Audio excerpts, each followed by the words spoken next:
Hello friends, UP scholarship में आप सब जानते हो कि जिनका वेरीफाइड है उनमें से बहुत सारे ऐसे लोग थे जिनका पैसा नहीं आया था, लेकिन एक बार फिर से पैसा आना स्टार्ट हो चुका है। जिसकी उम्मीद लगभग ना के बराबर थी वो चीजें हो रही हैं, लेकिन उन्हीं की हो रही हैं जिन्होंने कंप्लेन किया है। और आज हम आपके साथ फिर से शेयर करेंगे, क्योंकि देखो आप लोगों को इसलिए शेयर किया जा रहा है ना ये सारे इंफॉर्मेशन, ताकि आप भी मोटिवेट हो और आप करें, आपको पता चले कि हाँ ऐसा हो रहा है और हम कोई अपने से ये सभी चीजें नहीं बना रहे, आपको दिखा रहे हैं कि आप ही में से कुछ स्टूडेंट है जो मैसेज कर रहे हैं उनका पैसा आ गया है। और हम उनकी भी बात करेंगे जिनका पैसा नहीं आया है लेकिन उनके अकाउंट में ऐसा शो हो रहा है, वहां से जब वो कंप्लेन कर रहे हैं तो वहां से बताया जा रहा है कि आपका पैसा भेज दिया गया है। तो ये सभी चीजों में आपको करना क्या है और कैसे आपका पैसा मिल रहा है, कैसे इन लोगों का पैसा मिल रहा है और कैसे आपका पैसा मिल सकता है, इन सभी चीजों पे हम आज इस वीडियो में चर्चा करने वाले। सो फ्रेंड्स, अगर आप हमारे चैनल पे नए हैं तो चैनल को सब्सक्राइब कर लीजिए, बेल आइकन को हिट कर दीजिए। यूपी स्कॉलरशिप से रिलेटेड हर वो इन्फॉर्मेशन जो आप लोगों के लिए जरूरी है हम ला करके आपको देते हैं। चलो भाई, मैं तो बहुत ही खुश हूँ क्योंकि रियली में हमने जिस तरह से जो एक एक्सपेक्टेशन मैं भी बोलूँ तो छोड़ चुकी थी कि हाँ पैसा आएगा भी आप लोगों का, लेकिन कंप्लेन करने के लिए इसलिए हम लोग बोल रहे थे क्योंकि कंप्लेन इतना ज़्यादा हुआ था कि उसमें जिन बच्चों में कोई कमी वो नहीं निकाल सकते हैं उनका पैसा उनको देना ही पड़ेगा, और वो चीज़ें हो रही हैं। और ये भी बता दूं कि ये कोई एक पर्टिकुलर कैटेगरी का नहीं हो रहा है, इसमें ओबीसी के स्टूडेंट है, इसमें जनरल के स्टूडेंट है, इसमें माइनॉरिटी के स्टूडेंट है, सभी स्टूडेंट जो जिनमें कोई कमी नहीं है लेकिन उनका रिजेक्ट कर दिया गया था या उनका पैसा नहीं दिया गया था, उन लोगों को पैसा कंप्लेन करने के बाद आ रहा है। अब एक एक करके चलिए देखते चलते हैं। देखो यहाँ पे हम नंबर हाइड कर दे रहे हैं क्योंकि बच्चों के जिनका नंबर दिख जा रहा है उन पे बहुत ज्यादा कॉल जा रहा है, इसीलिए हमें नंबर हाइड करना पड़ रहा है। यहाँ पे अभिजीत राव का मैं बताती हूँ, इनका जो है इस तरह से दिखा रहा है 23,100, रिइंबर्समेंट जो है 57,750 है, और स्टेट शेयर का दिया हुआ है, सेंट्रल शेयर का दिया गया है। यहाँ पे लिख रहा है D seeded from NPCI mapper by bank. तो इन्होंने पूछा है कि मैम क्या करना है, इस तरह से स्टेटस आ रहा है। कुछ नहीं करना है, सबसे पहले तो एनपीसीआई मैपिंग आपको जाकर के चेक कीजिए। अभिजीत, आप जाके एनपीसीआई मैपिंग कीजिए, चेक कीजिए कि आपका किस में है। आपका ट्रांजेक्शन फेल हो गया है, मतलब कि उन लोगों ने 57,750 जो आपका रीइंबर्समेंट हो रहा था उसको उन्होंने ट्राई किया लेकिन वो फेल हो गया है। तो एनपीसीआई मैपिंग का एक बार चेक कीजिए और फिर से कंप्लेंट डाल दीजिए। ये मैं नहीं बोलूंगी कि 100% आ जाएगा, लेकिन उम्मीद रहेगी क्योंकि आपको जो है पैसा दिया जा रहा था, दैट मीन्स कि आपके फॉर्म में कहीं पे कोई कमी नहीं थी। तो एक बार एनपीसीआई मैपिंग चेक कीजिए, जो अकाउंट में आपका एनपीसीआई मैपिंग है उसी अकाउंट नंबर को जो है आपको एनपीसीआई जो जिससे आपने फॉर्म फिल किया है उसी अकाउंट नंबर से एनपीसीआई मैपिंग कर दीजिए और फिर से एक कंप्लेंट डाल दीजिए। तो ये अभिजीत का हुआ। अब ये पूछ रहे मेरी आएगी या नहीं। यहाँ पर हम दिखा रहे हैं, यहाँ पे भी स्टूडेंट का 30,000 जो है डिस्बर्स दिखा रहा है कि आप लोगों का होगा, लेकिन इनको जो है अकाउंट में नहीं मिल रहा है। तो मैं फिर से बता रही हूँ, अगर आपका लिखा हुआ है कि आपको जो है 30,000 भेज दिया गया है लेकिन अभी तक आपके अकाउंट में नहीं है, तो आपको कुछ दिनों में अपडेट कर दिया जाएगा। अगर अपडेशन जो है अभी तक नहीं किया गया है तो इसके पीछे रीजन ये हो सकता है कि आपका एनपीसीआई मैपिंग वाला जो है प्रॉब्लम हो।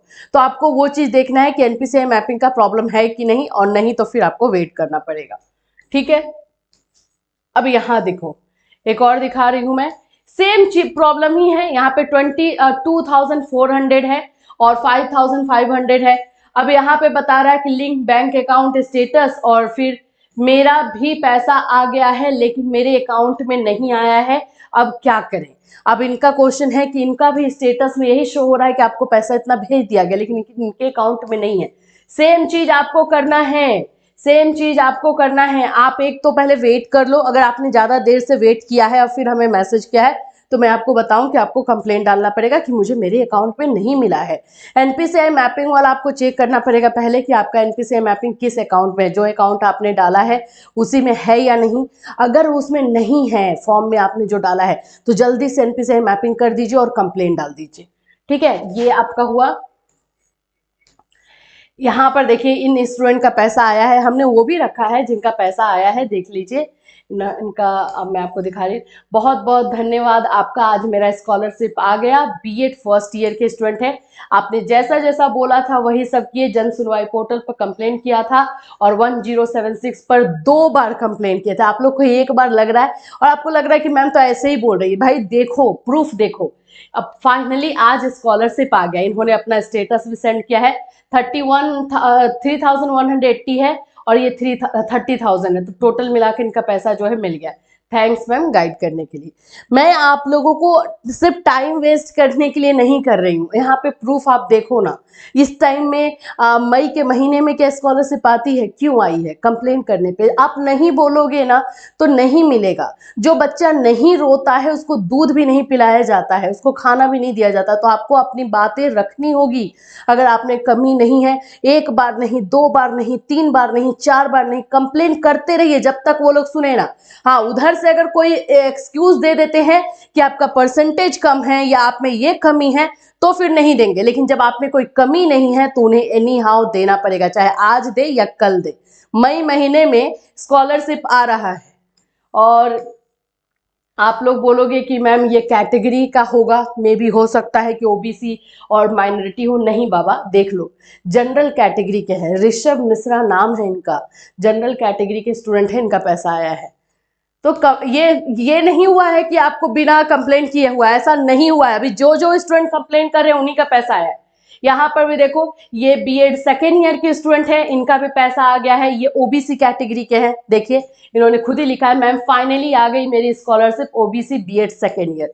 दिख रहा है यहाँ पे इनका पैसा जो है 23,000 6,360 ऐसे करके डिवाइडेड था, ये मिला है। कॉन्ग्रेचुलेसन, ऑफकोर्स हम तो करेंगे। इनका देखो, लुबना है, ये हमारी सीटेट की स्टूडेंट है। मैं इसमें इनका जो है थोड़ा सा प्रॉब्लम हो गया है। इनका स्टेटस जब चेक किया है तो इनमें जो है फंड नॉट अवेलेबल दिखा रहा है कि फंड की कमी की वजह से आपको पैसा नहीं दिया जा सकता है। तो ऐसे भी आपको आएंगे। तो आपका किस तरह का जो है कंप्लेन करने पे आख्या दे रहा है या फिर आपका स्टेटस क्या अपडेट किया है उस पर होगा। तो लुबना में आपको वैसे भी पर्सनली भी मैं आपको बता दूंगी कि आपको जो है कंप्लेन डाल दीजिए कि फंड अगर नहीं है तो बाकी लोगों को क्यों मिल रहा है और आपको क्यों नहीं मिल रहा है, इसका जवाब आप मांगेंगी। तो कंप्लेन करके ही आपको मांगना पड़ेगा। यहाँ पर देखिए इनका जो है, मैम फर्स्ट इंस्टॉलमेंट का पैसा मार्च में आया था और अभी तक नहीं आया है, तो क्या करें? कंप्लेन डालें। देखो, मैं आप लोगों को कंप्लेन डालने के लिए इसलिए बोल रही हूँ कि भाई कंप्लेन डालो, पैसा मिल गया तो मिल गया, नहीं मिला तो फिर क्या ही कर सकते हैं। 1076 पर कंप्लेन 1 बार, 2 बार, 3 बार, 4 बार जरूर से जरूर डालें, ये बात ध्यान रखें। और फिर उसके बाद से जो है आप लोग को जन सुनवाई पोर्टल पर अपना चेक करते रहें कि आपका क्या हो रहा है स्टेटस का, छोड़ ना दें और कंप्लेन जरूर डालें। तो ये है यूपी स्कॉलरशिप से रिलेटेड इंफॉर्मेशन। मैं तो बहुत ज़्यादा खुश हूँ क्योंकि जो ज़रूरतमंद स्टूडेंट बच गए थे उन लोगों को पैसा जो है मिल रहा है, चाहे कंप्लेन के बेस पे मिल रहा है, चाहे जैसे मिल रहा है।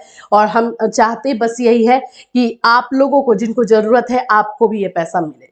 इससे रिलेटेड और कोई इंफॉर्मेशन आएगा जो आप लोगों के लिए जानना जरूरी है तो डेफिनेटली हम आपके लिए लेकर आएंगे। फिर मिलूंगी, till then have a nice day.